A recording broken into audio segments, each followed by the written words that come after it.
नमस्कार दोस्तों, स्वागत है आपका हमारे चैनल पर, जहां हम लाते हैं आपको डरावनी और अनोखी कहानियां।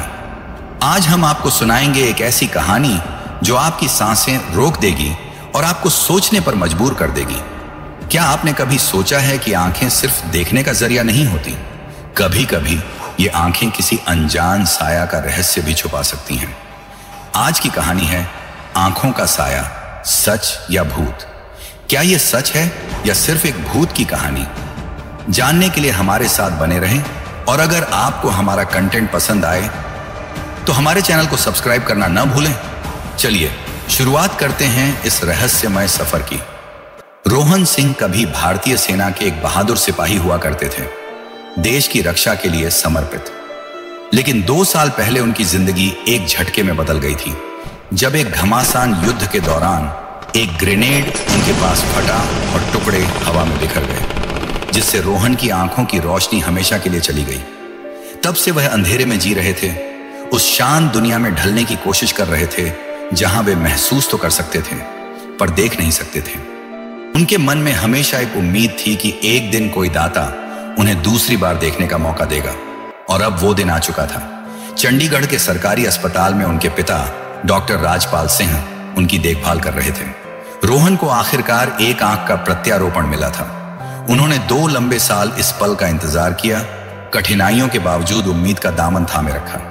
दाता की पहचान उनके लिए अज्ञात थी, लेकिन रोहन सिर्फ इस मौके के लिए आभारी थे कि वे फिर से देख सकेंगे। एक कठिन ऑपरेशन के बाद रोहन अस्पताल के उस शांत कमरे में लेटे थे। उनकी नई आंखों पर पट्टी बंधी हुई थी। जल्द ही वह फिर से देख सकेंगे, और इस बात का रोमांच दिल दहलाने वाला था। उन्होंने अपने पिता और डॉक्टरों से कहा था कि वह सबसे पहले उन चेहरों को देखना चाहते हैं जिन्हें वह प्यार करते हैं। अपने पिता, अपनी मां, डॉक्टर और वह नर्स जिसने उनकी इतनी देखभाल की थी। लेकिन एक हल्की बेचैनी उनके मन में घर कर रही थी। दाता की मौत अचानक हुई थी। क्या उन आंखों में उसका कोई अंश अभी भी बाकी था? रोहन ने इसे केवल घबराहट मानकर नजरअंदाज कर दिया। वह एक सैनिक थे, वह किसी भी चीज का सामना कर सकते थे, यहां तक कि इस अजीब सी भावना का भी जो उनकी इन नई आंखों के साथ आई थी। ऑपरेशन के बाद पहली रात रोहन चुपचाप लेटे हुए थे, परिचित सन्नाटे में ढलने की कोशिश कर रहे थे। वह अपनी आंखें खोल नहीं सकते थे, पर उन्होंने कमरे में हर हलचल और हर बदलाव को महसूस किया।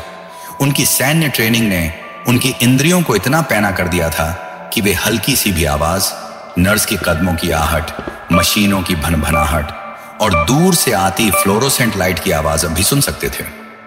लेकिन आज रात उन्हें कुछ और महसूस हुआ। कुछ गड़बड़ थी। जैसे ही वह लेटे हुए थे, एक नया एहसास कमरे में दाखिल हुआ। उन्होंने एक उपस्थिति को महसूस किया, करीब, उनकी चेतना के किनारे पर मंडराते हुए। वह उसे देख नहीं सकते थे, लेकिन उन्हें अपने दिल की धड़कन की तरह यकीन था कि वहां कोई या कुछ उनके बगल में खड़ा था। वहां कोई है? उन्होंने फुसफुसाते हुए पूछा। उम्मीद थी कि शायद कोई नर्स जवाब देगी। सन्नाटा। हवा ठंडी हो गई, एक अजीब दबाव से भारी हो गई। रोहन को अपने हाथों पर बालों के खड़े होने का एहसास हुआ, जैसे वे किसी बदलाव का संकेत दे रहे हों। उन्होंने अपने कानों पर जोर दिया, लेकिन कोई आवाज नहीं आई। अंधेरा मानो जीवित हो गया था, उनके चारों ओर घना होता जा रहा था। फिर उन्होंने उसे महसूस किया, एक हल्की सी सांस उनके गाल पर, ठंडी हवा की एक फुसफुसाहट, जैसे कोई उनके बहुत करीब झुककर उन्हें देख रहा हो, उन्हें जांच रहा हो। उनकी वर्षों की सैन्य अनुशासन के बावजूद उनके रीढ़ की हड्डी में एक सिहरन दौड़ गई। उन्होंने अपनी मुट्ठियां भींच लीं, सांस रोककर उस एहसास को दूर करने की कोशिश की, लेकिन उपस्थिति और भी मजबूत होती गई।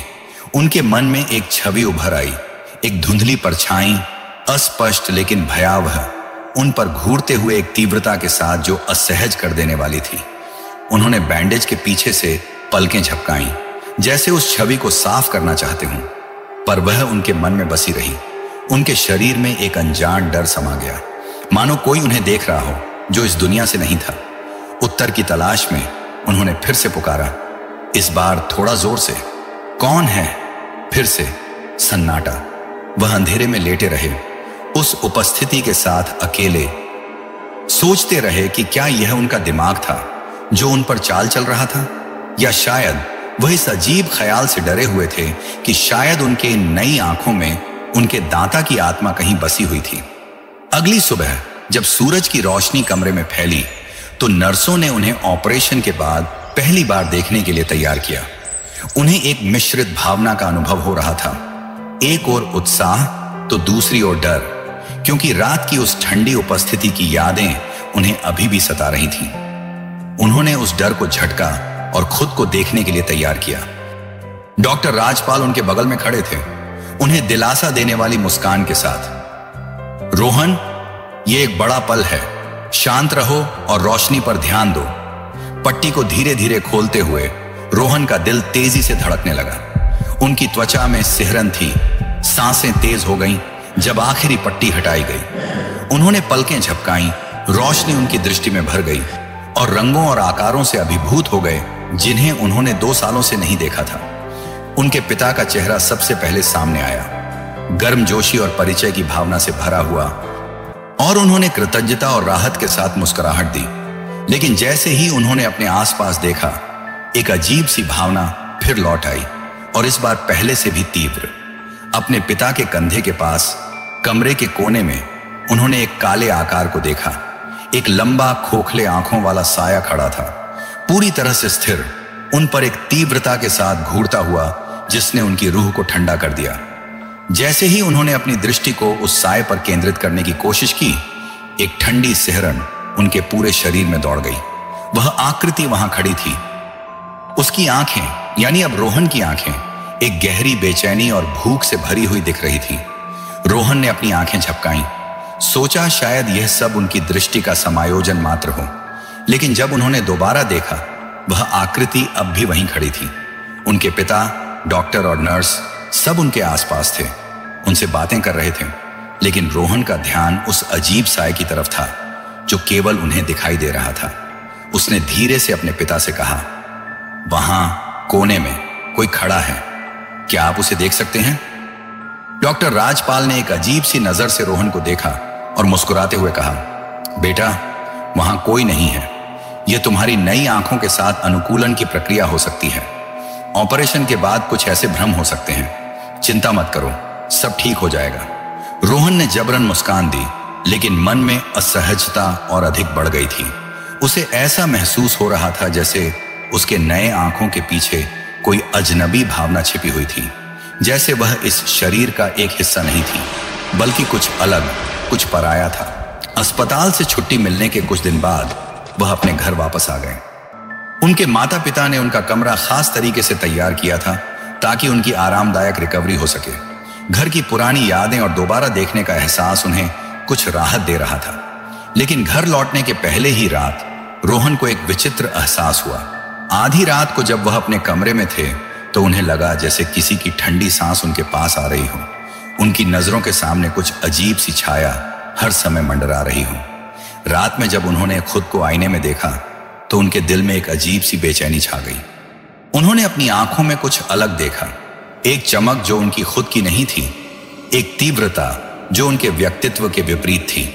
उनके हाथ कांपने लगे जब उन्हें ऐसा महसूस हुआ कि उनका प्रतिबिंब अचानक अपने आप में जीवंत हो उठा। फिर अचानक उनका प्रतिबिंब धीरे से उनके होंठ हिलाने लगा। मुझे बचाओ! रोहन घबराहट में पीछे हट गए। उनकी धड़कन इतनी तेज हो गई मानो उनका दिल उनके सीने से बाहर आ जाएगा। प्रतिबिंब सामान्य हो गया, लेकिन वह आवाज उनके कानों में गूंजती रही, मानो कोई उनसे वास्तव में मदद मांग रहा हो। यह सिर्फ एक भ्रम नहीं था, बल्कि किसी की बेताबी से भरी सच्ची पुकार थी। हर रात अब रोहन के लिए एक चुनौती बन गई थी। सोने के समय उनके मन में एक फुसफुसाहट गूंजती, एक मंद लेकिन स्पष्ट आवाज जो उनके भीतर से आती प्रतीत होती, कृपया मेरी अंतिम इच्छा पूरी करो। आवाज में दुख और कसक भरी हुई थी, मानो किसी का अधूरा सपना उन्हें चैन से जीने नहीं दे रहा हो। एक ठंडी रात जब रोहन अपनी चादर में लिपटे हुए थे, वह आवाज और स्पष्ट हो गई। वह महसूस कर सकते थे कि कोई अदृश्य उपस्थिति उनके पास थी। मुझे वहां ले चलो, मेरी यात्रा पूरी करो। इस बार आवाज इतनी स्पष्ट थी कि रोहन को लगा मानो कोई उनके दिल की गहराइयों में उतरकर बोल रहा हो। यह कोई मामूली ख्याल नहीं था, यह किसी अज्ञात आत्मा का आखिरी संदेश था। रोहन का मन अब विचलित था। उसने समझ लिया था कि इस आत्मा को शांति तभी मिलेगी जब उसकी अधूरी यात्रा पूरी होगी। उसने खुद से एक वादा किया, वह अनजान रहते हुए भी इस आत्मा की अंतिम इच्छा पूरी करने की पूरी कोशिश करेगा। अगली सुबह उसने ठान लिया कि वह इस रहस्यमयी यात्रा पर निकलेगा। यह उसका अपना रास्ता नहीं था, पर उसने महसूस किया कि जब तक इस आत्मा को मुक्त नहीं कर देगा तब तक उसे भी शांति नहीं मिलेगी। आखिरकार रोहन ने अपने भीतर साहस बटोरा और मध्यम शांत स्वर में कहा, मैं तुम्हारी यात्रा पूरी करूंगा, तुम्हें वो मुक्ति दिलाने के लिए जो तुम्हारा हक है।